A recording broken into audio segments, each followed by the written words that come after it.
পানিতে চলার মতো নৌকা চলার মতো করে আসমান হিলতে লেগেছে। عن ابن عباس رضي الله تعالى عنه قال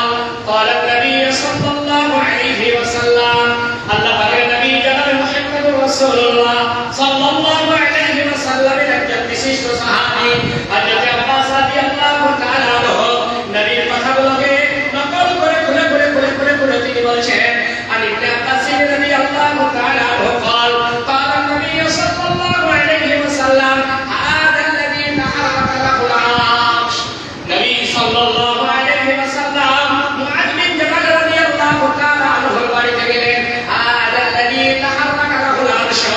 নবীর কাছে নবী সাল্লাল্লাহু আলাইহি ওয়াসাল্লাম মুআয বিন জাবাল রাদিয়াল্লাহু তাআলা আনহু মুরিস অবস্থায় আছেন, কাতর অবস্থায় আছেন, কষ্টকার মধ্যে রয়েছেন, মৃত্যুর সঙ্গে আজরাইল আসরা করছে, আমরাও করছে, এমন অবস্থায় هذا الذي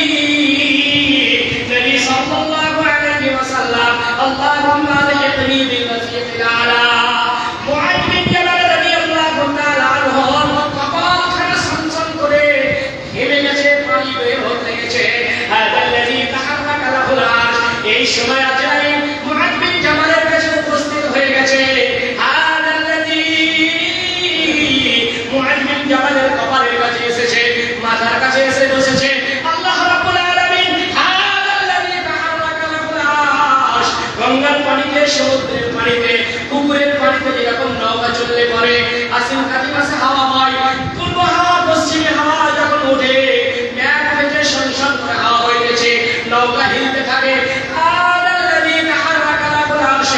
নবী আমার মুআয বিন জাবালের কাছে বসে রয়েছে। আর আসমান আরশে মুআল্লা ওয়াসিআ কুরসিয়্যু উস-সামাওয়াতি ওয়াল আরদি নবী আমার তিনি বলেছেন আল্লাহ রাব্বুল আলামিন যে ওয়াসিআ কুরসিয়্যু তিনাতে সিংহাসন রয়েছে, তিনাতে আসন রয়েছে, তিনাতে কুরসি রয়েছে, সেই কুরসি আল্লাযী মুআয বিন জাবালের যখন রূহটাকে বের করা হচ্ছে, আল্লাহ আরশ থরথর করে সমুদ্রের পানিতে চলার মতো নৌকা চলার মতো করে আসমান হিলতে লেগেছে। মুআয বিন জাবাল রাদিয়াল্লাহু তাআলা আনহু আগে বলেছি বদরি সাহাবী, তিনি যে কত নেকি করেছেন ঘরে তার দুনিয়াকে ভর্তি করে দেওয়া হবে, দুনিয়াকে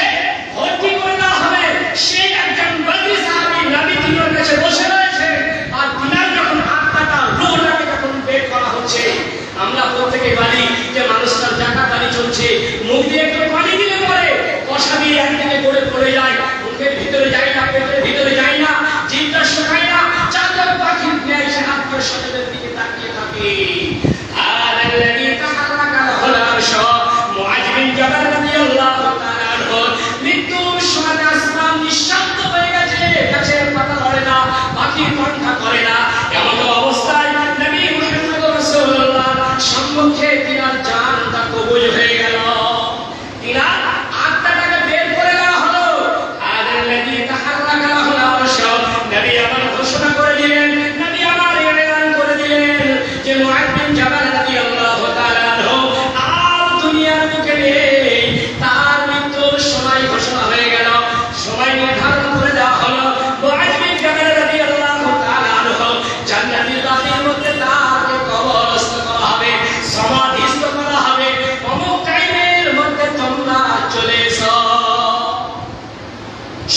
করেছেন কে? শ্রেষ্ঠ নবী খাতামুন নবী, যিনি আকাশের চাঁদটাকে শাহাদাত আঙ্গুল দিয়ে দুখণ্ডিত করে দিয়েছিলেন, দুই পা ফেলে দিয়েছিলেন, সেই নবী ইমামতিতে দাঁড়িয়েছেন, জায়গা আমাদের দাঁড়িয়েছেন। শাহিদা মুসতাকবিল আল মিনাল মালাইকা, 70,000 মাগফিরাতের ফেরেশতা মুআজের খতা প্রার্থনার জন্য জানাজার নামাজে অংশগ্রহণ করেছে। সাহাবায়ে কেরাম আছেন না, জানাজার নামাজ সমাপনী করা হয়ে গেল। ইন্নাল আবদা ওয়াদিয়া ফি কবরিহি,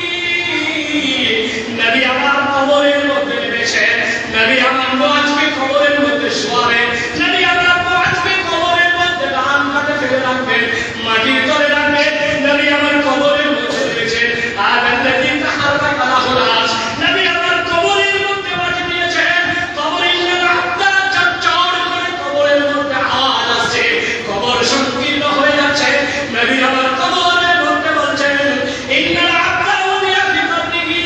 হে কবর তুমি সাবধান হয়ে যাও, আমি যে কবরের মধ্যে তুমি যাওয়াকে রাখছি তার মৃত্যুর সময়তে আল্লাহর আরশ কেঁপে গেছে, তুমি চিনো না এই কোন ব্যক্তি। নবী কবরে নেমে আছেন, সারা পৃথিবীর শ্রেষ্ঠ মানুষ, যার শাফাআত না হলে আমরা আমাদের কবরে জান্নাত জুটবে না, কিয়ামতের ময়দানে পানি পান করতে পারবো না, সেই নবী আমার কবরের মধ্যে নেমে আছে, কবর চড়চড় করে চাপ দিচ্ছে,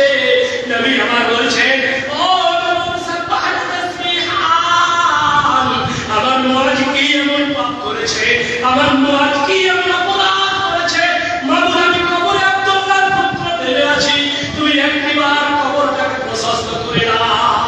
জিবরিলের মাধ্যম দিয়ে বলে দেওয়া হলো, জিবরিলের মাধ্যম দিয়ে নবীকে বলে দেওয়া হলো, নবী আমার ইআলান করে দিলেন সাব্বাহাত তাসবিহান, সাব্বাহাত তাসবিহান, নবীর তাসবিহগুলোকে আল্লাহর মনোনয় বিনয় যখন করতে লাগলেন, আল্লাহ জিবরিলের মাধ্যম দিয়ে জানিয়ে দিলেন, ও জিবরিল তুমি নবীকে জানিয়ে দাও মুআজ কি পাপ করেছিল, মুআজ কি চুরি করেছিল, ডাকাতি করেছিল, কার আত্মসাৎ করেছিল, কার সাথে বিবাদ করেছিল। আল্লাযী তাহাররাকা লাহুল আরশ সাব্বাহাত তাসবিহান, সাব্বাহাত তাসবিহান, মুআজ যখন পেছাও করেছিল, ত্রিশূল দিয়ে আমাকে